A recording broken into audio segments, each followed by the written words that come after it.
নমস্কার বন্ধুরা, তোমরা সবাই কেমন আছো? আশা করি ভালো আছো। মিনু বং কিচেনে তোমাদের সবাইকে স্বাগত।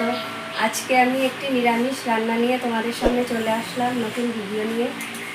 আমি আজকে রান্না করব নিরামিষ কচুর শাক। তো কচুর শাক তো সবার বাড়িতেই হয় মোটামুটি। তো আজকে আমি ভাবলাম যে নিরামিষ করে রান্না করি, তোমাদেরকে নতুনভাবে, তোমাদের খুব ভালো লাগবে।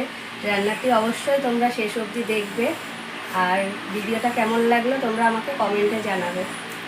আমার চ্যানেলটিকে অবশ্যই তোমরা সাবস্ক্রাইব করে দেবে, আর ফেসবুকে গিয়ে আমার পেজটি অবশ্যই ফলো করে দেবে। চলো দেখি, দেরি না করে আজকে রান্নাটা শুরু করা যাক। তো আমি রান্নার জন্য এখানে কি কি আগে থেকে উপকরণ রেখে দিয়েছি সেগুলোই আজকে দেখে নেওয়া যাক।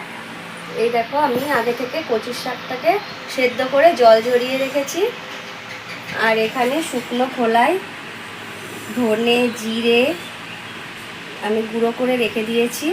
আর এখানে পরিমাণ মতো তেল রাখা আছে, এখানে বাদাম রাখা আছে, এখানে নারকেল কোড়া রাখা আছে, এখানে কালো জিরে ফোড়নে দেওয়ার জন্যে, দুটো শুকনো লঙ্কা, দুটো তেজপাতা, এখানে পরিমাণ মতো নুন, স্বাদ মতো চিনি, কাঁচা লঙ্কা 2 রকমের, লাল আর কাঁচা লঙ্কা সবুজ, আর হলুদ গুঁড়ো পরিমাণ মতো।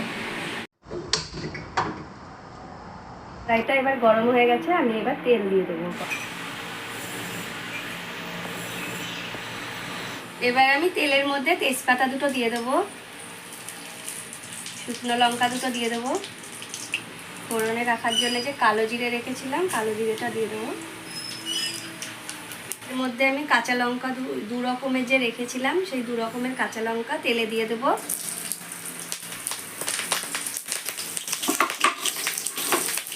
এবার আমি সিদ্ধ করে রাখা কচুর শাকটা দিয়ে দেব কড়াইতে।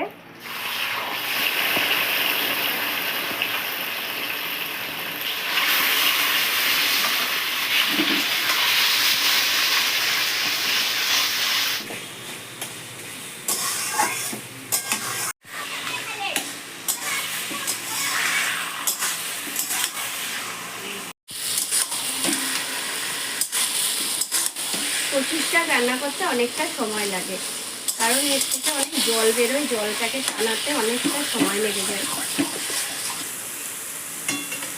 এবার আমি যে আধা ভাঙা করে বাদামটা রেখেছিলাম এই বাদামটাকে আমি দিয়ে দেব শাকের মধ্যে।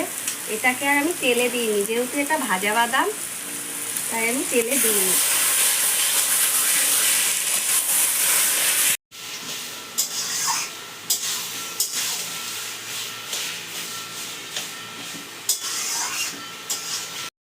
দেখতেই পাচ্ছ অনেকটা জল টেনে গেছে। এবার আমি এই নারকেল কোড়াটা দিয়ে দেবো। নারকেল কোড়াটা দিয়ে দিলাম, এবার আমি এটাকে ভালো করে নেড়ে নেব। কচুর শাক তো আমার খুবই ফেভারিট, তোমাদের কার কেমন লাগে আমাকে অবশ্যই কমেন্টে জানাবে। কচুর শাক হয়ে গেছে, এবার আমি এই ভাজা মশলাটা উপর দিয়ে ছড়িয়ে নামিয়ে নেব।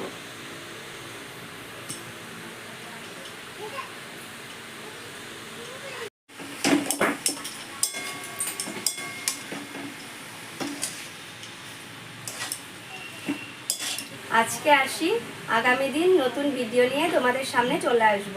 আর তোমরা আমার ফেসবুক পেজটি ফলো করবে, আর আমার চ্যানেলটিকে সাবস্ক্রাইব করে দেবে।